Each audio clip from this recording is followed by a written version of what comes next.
before we get started talking about finding and developing column and enterprise ideas. We are joined by three individuals, beginning with Bill Rabinowitz, a first-time NSMA Ohio Sportswriter of the Year. Bill graduated from Washington University in St. Louis and Northwestern. He's covered Ohio State football for the Columbus Dispatch since 2011. He's also covered the Browns and Bengals, and he's the author of Buckeye Rebirth, about the undefeated 2012 Ohio State team, and The Chase, the inside story of Ohio State's 2014 National Championship season. Please welcome Bill Rabinowitz.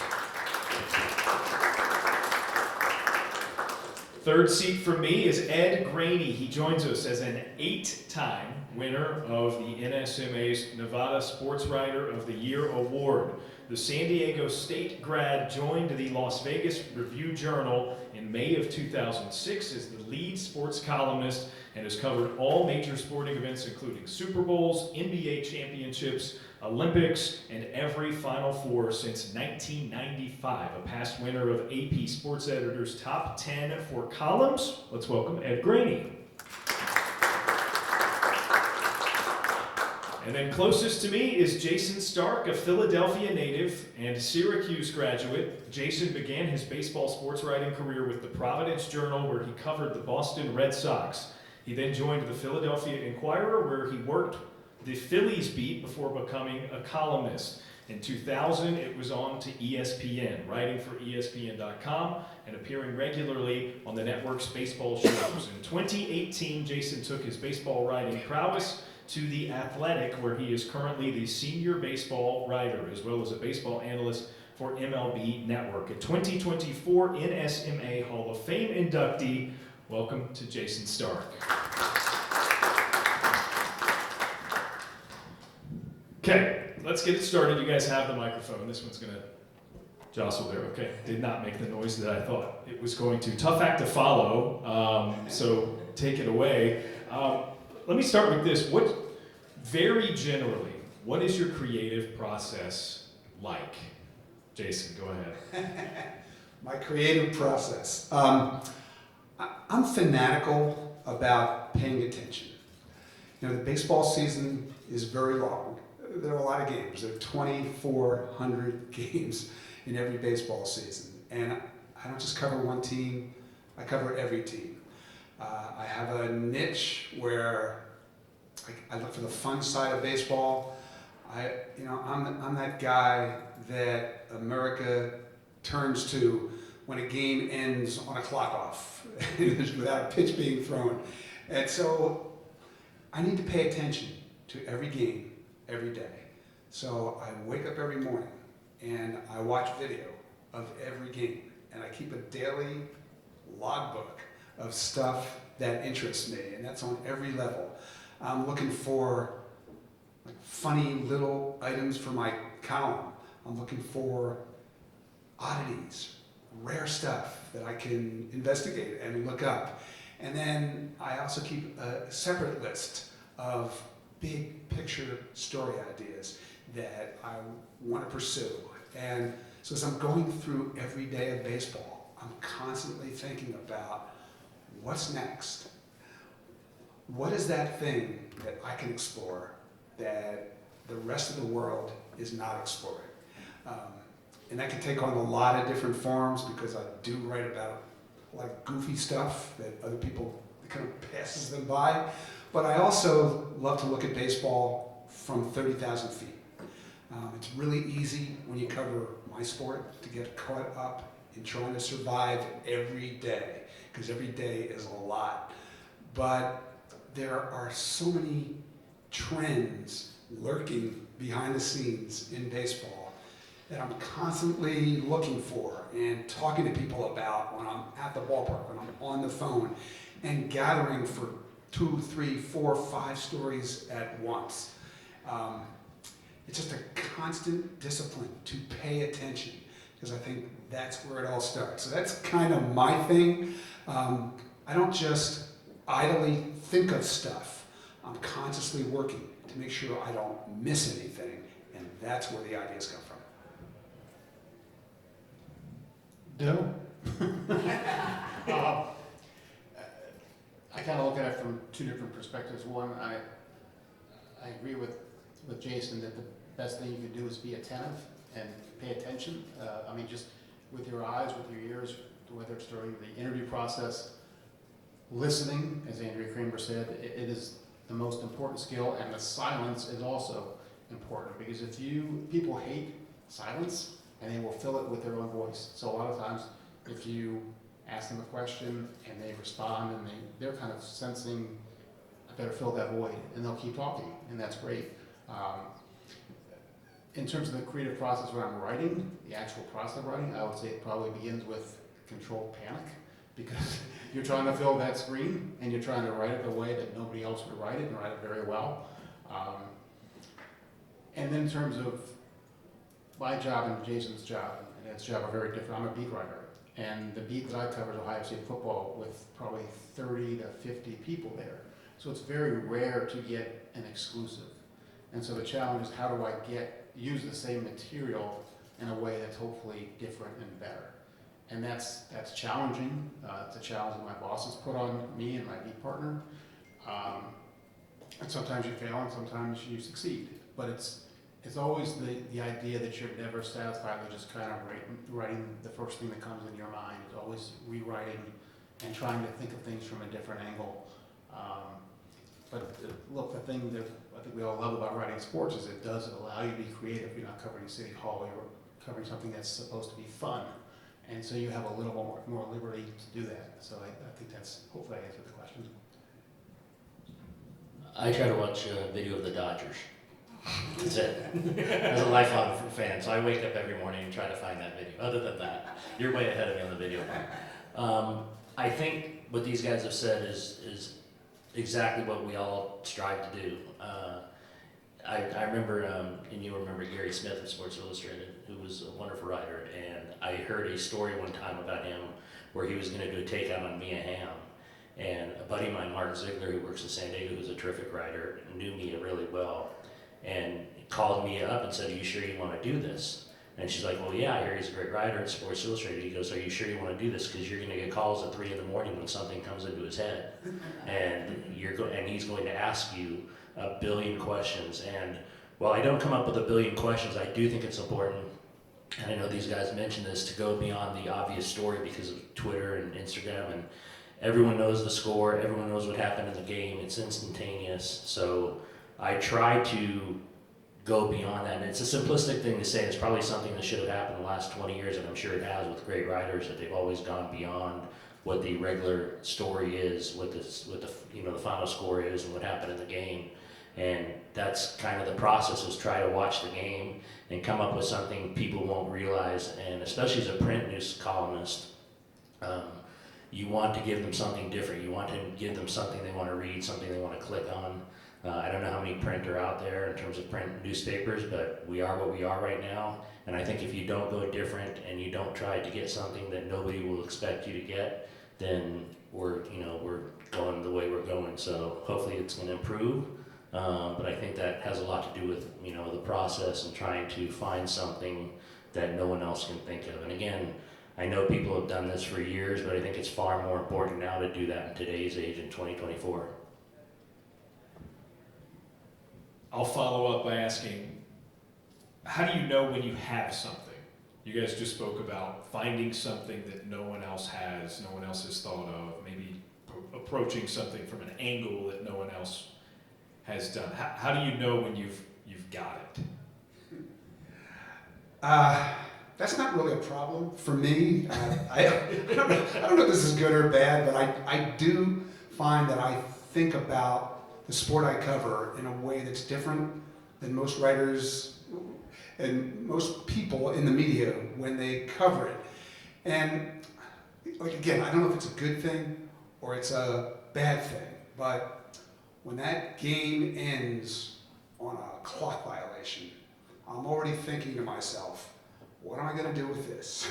And who am I going to talk to about this? Who would understand just how crazy and different and laughable this is? And so I wound up talking to Ryan Spilborgs, who is broadcaster for the Rockies, and had to do the post-game interview after this game. And he described to me how, all right, a game just ended in a way that no game had ever ended before. A pitch was not thrown because the bases were loaded, 3-2 count, and there was a clock violation, and that's how the winning run scored. And he went running out on the field with his microphone and his camera and thought, who do I talk to? Okay? And then, eventually, he settled on the guy who was the batter, Ryan McMahon. And as soon as he and Ryan McMahon set up shop, one of the Rockies players, Nolan Jones, came running out with a bucket of water, not quite sure who to dump the water on, so they dumped it on Ryan's billboards. He didn't think it was a real good choice, so he didn't appreciate the history of the moment. But I actually went back, watched the video, took a bunch of screenshots of that moment. And so just this crazy moment in time, for me, became 1,200 words in my column. And it's all about trying to think about your sport a little differently. And just listen to these guys talk. I think there's one common theme. It's all about the idea. Once you get the idea, the other stuff falls into place. The writing of it becomes easier because you thought about it. The interview process becomes easier because you're so invested in it. And the reason I devote so much time to thinking about every game every day and every day in my sport is it generates those ideas, which generate stories that no one else does. And when I write those stories, that's when I think to myself, what am I doing?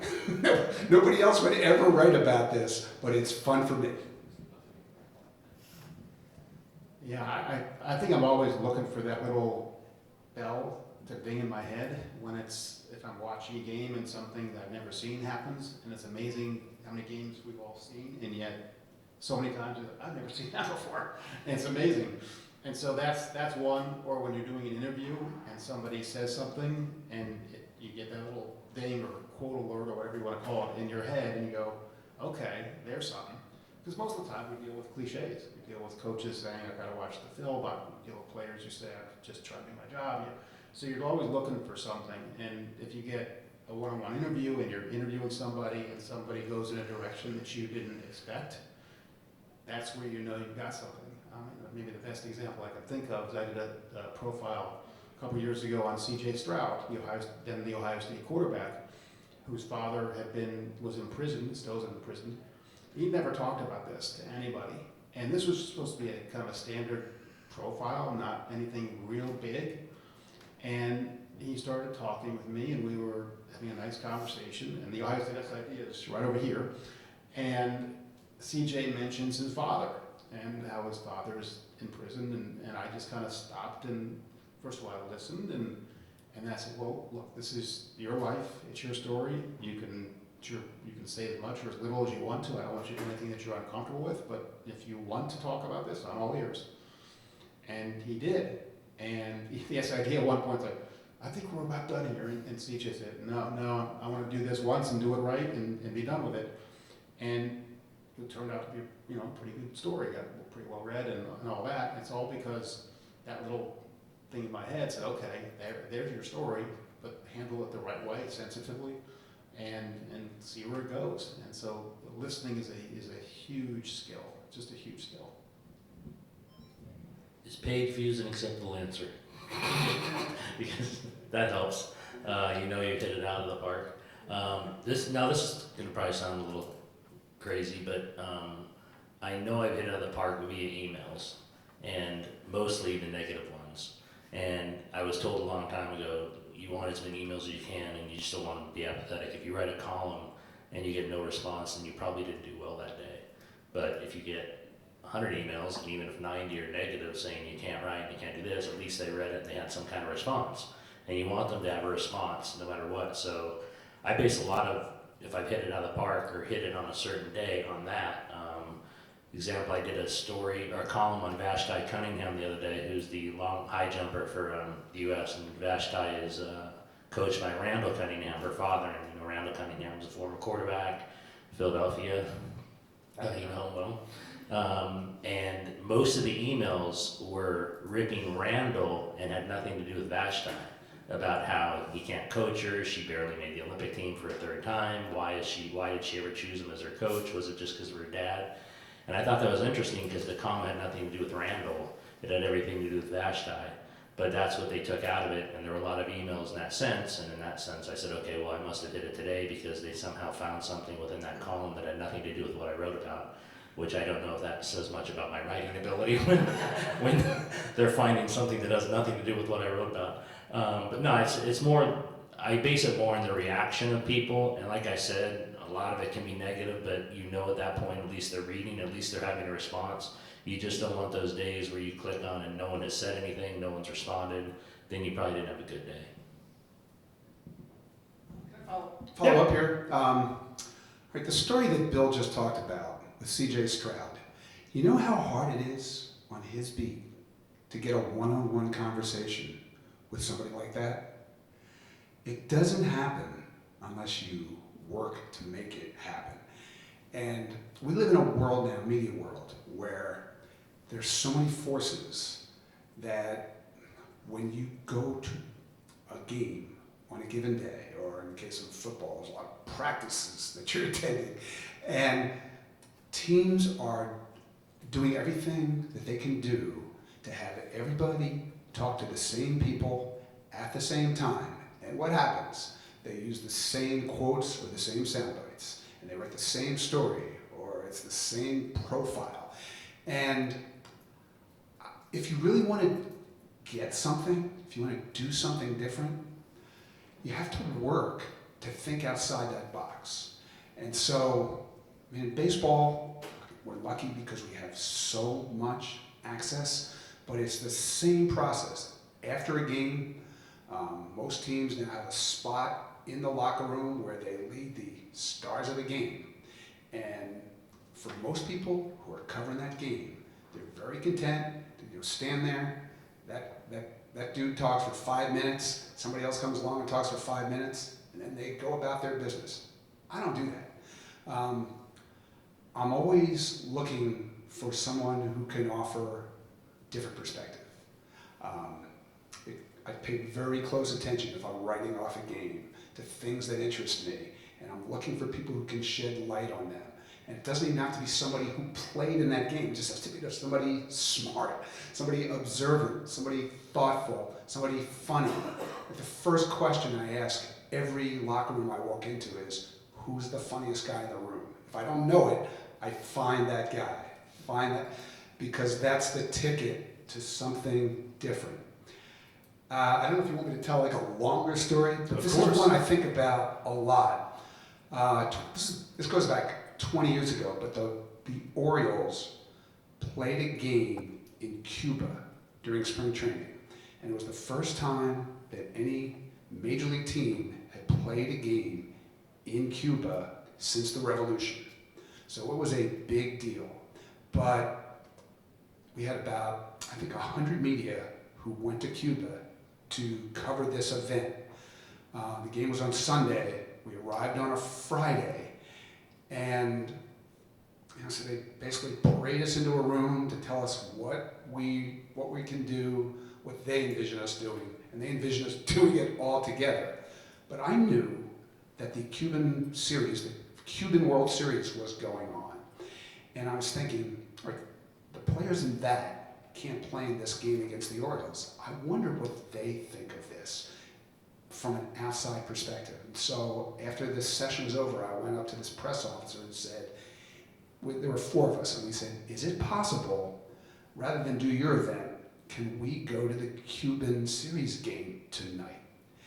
And so she huddled with her, I don't know, coworkers or whoever they were, and she came back and she said, yes, that would be possible. Meet us here at 3 o'clock, and we will take you there. So they take us to the field where game 1 of the Cuban series is about to be played. Someone meets us at the gate.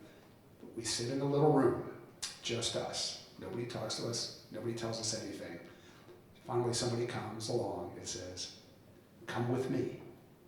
Okay? So we follow this person out onto the field before game one of the Cuban series, and this guy says, okay, here you are, and then walks away.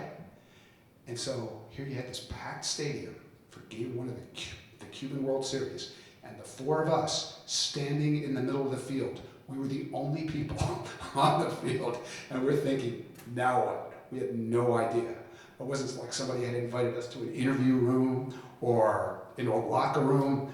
We honestly had no idea what came next.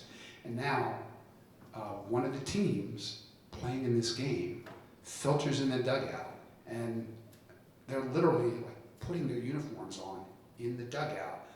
And so we're looking at each other, and so I said, let's go see if they'll talk to us. So we started at one end of the dugout. Habla inglés? No. Habla inglés? No. Habla inglés? No. So we're going from one end to the other, and we get about 18, 19 players in, and a guy says to me, I say, habla inglés? And he says, no. And then he looks at me and he says, habla español? So I said, poquito, and he popped right up. Okay, so this guy was, if I remember his name right, Omar Linares, great Cuban third baseman. And so, my Spanish is not that good, but I was about to conduct the most memorable interview of my entire career, and I had no idea how I was going to do that. So what I wanted to ask was, right, so you're about to play game one of this World Series, but tomorrow there's going to be an exhibition game involving a team from the major leagues playing in Cuba for the first time in however many years that was. So I said, ¿Qué es más importante? Este partido, meaning this game, o mañana? And this guy looks at me and he says, oh, mañana. Mañana es más importante. So I said, ¿Por qué? Why? ¿Por qué mañana es más importante? And he looked me right in the eye and he says, Historia. Mañana es historia, meaning tomorrow is history. And I thought, oh my God, gracias. And so we just went running away. And these guys were listening and they said, what do you say, what do you say, what do you say? I said, I'll explain it to you. It was the greatest quote ever. And I had no idea when we walked into that park that this was happening. But because we didn't want to do what they were hurting us to do and orchestrating for us all to write about, we got this incredible story that no one else got, and it was so cool. That's great. What about Bueno.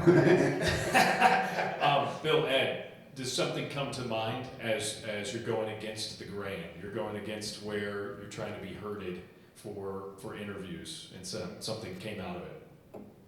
It's hard on my beat because there's, Sure. during, let's say, practice, after practice interviews, there's 3 tables and you get 3 people at a time, so it's hard. After games, you get maybe 5 players, it's hard. So a lot of it's done outside of those constructs. I mean, I have a good relationship with Ryan Day, the coach, but I certainly don't try to abuse that privilege, and so I'm careful with what I do in terms of that. But I think you always have to be thinking, what can I do that's different? Now, what's also hard is you can't read people's minds. You're, the other beat writers, so you don't know what they're doing. I've had this discussion with my boss. So, well, don't do the same stories as everyone else. I said, well, I'm not asking everyone else what they're doing, so I don't really know what they're doing. But you obviously have a sense of what it might be. I think sometimes it's on my beat, because it's such a big beat. You have to think about taking the same material and using it in a different way, or at least writing it better, hopefully, or with more insight. Maybe it's talking to somebody else if you can. I mean, I found that talking to parents is a great resource, just because they'll give you stuff that they know these players from the time they were obviously born, and so they just know a lot more, and so you're always trying to find things that other people don't have, but on my beat, it is hard. I think one that stands out is when I was at the Beijing Olympics and I was supposed to go do a track and field athlete from our area, but it was just qualified, so I didn't go. So I said I want to go to the Great Wall. And I went to the Great Wall, and completely screw. I don't know who's been there, but there's a Starbucks there, which is that's all you need to know. You can go to the Great Wall of China and get a frappuccino, which I thought was completely bizarre. That's not the story, but it could have been. And I ended up meeting, not a huge story, but ended up meeting a family from another Nevada athlete, just walking the wall and the history of it, and it's incredible. And I was able to get a story out of that, which was amazing because I didn't have to place them in just sitting in a pool watching their kid compete. I was able to get a story about them walking on the Great Wall and just being another tourist. Now, I have to admit they had a UNLV